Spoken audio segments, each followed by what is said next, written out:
I saw the words Entertaining Encyclopedia and went, Yeah. Did your eyes glaze over? Me too.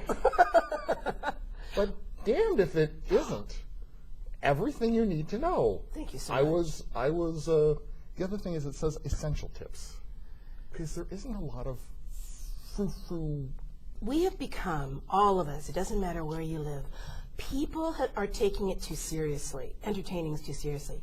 Now, I come from a background of kitchens. You give a chef a bottle of wine with 2 glasses and it's a party, okay? It doesn't take much.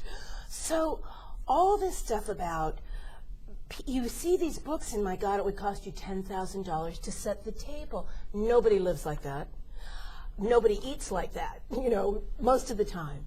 So if you can take the essential things, boil it down and say, I think you can just keep it simple. The host or hostess is going to enjoy themselves and do it more often. Entertaining has become a chore instead of what it's supposed to be, which is just fun. So having done thousands of parties with some of the richest people in the world, they spend a fortune and still when people leave, boring, you know what I mean? Or it wasn't fun. Well, okay, so how do you change the dynamics of that? And I think if you just say to people, what are you going to serve?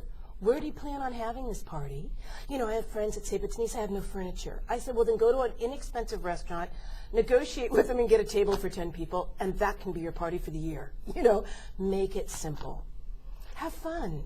Take me through this what you call the 6 essential things I should know. It is the theme, the decor, the location, the food and beverage, and possibly some entertainment, which could be as simple as music. Now, when you say things like theme and decor, it doesn't have to be fancy.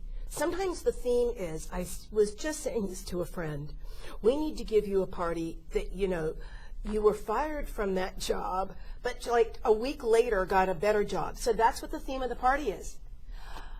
Moving on. The party can be called Moving On.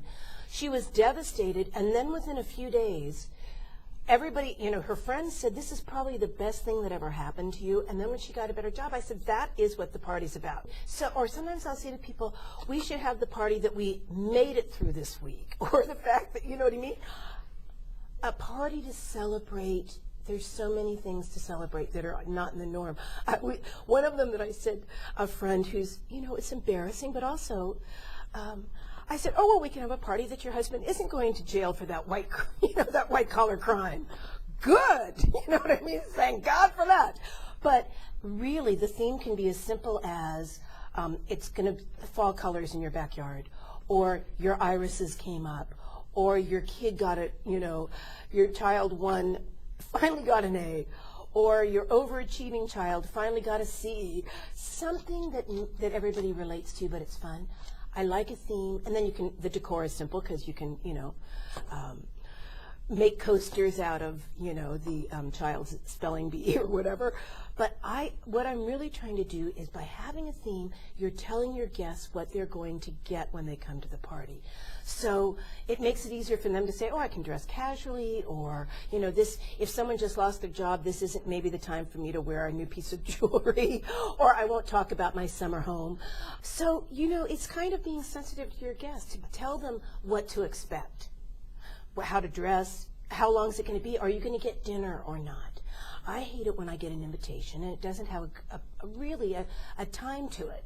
Now, if something says 4 o'clock, starts at 4 o'clock, if it just says 4 o'clock on, are they giving me dinner? You know what I mean? Or am I just getting hors d'oeuvres? Because I'd like to know. Yeah, and so would I. Since my whole life is planning the next meal, I'd like to know. So the more you tell your guests about your party, and that just comes from the theme.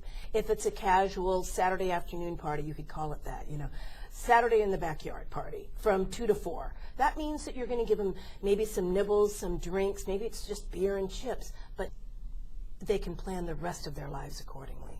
You've got the recipes broken into sort of like these are the classics. Yeah. But then you've got these themed. I know. I love the theme things. All right, now. Such a cheat. It's such a cheat. Because I need help, and I'm frankly lazy. When I grew up, there were always theme parties. And again, it gave you, everything from a theme gives you color schemes, gives you invitations, gives you decor, gives you flower arrangements. So that's why I like themes. I think it just gives people a roadmap. That's all it is. And you can just, again, it tells your guests what you're going to do. Essential recipes, the idea is and in those recipes, if you can make this, we give you a variation. So if you can make one recipe and we give you 4 variations, that means you can make 5 things. And it gives people confidence when they're cooking. I always cooked.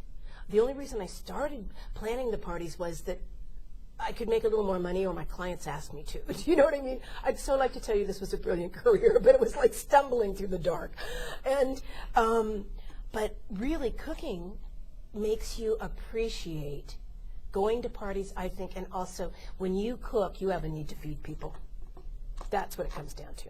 The book is The Entertaining Encyclopedia, Essential Tips and Recipes for Perfect Parties. I've been speaking with the author, Denise Vivaldo, and The Entertaining Encyclopedia is published by Robert Rose.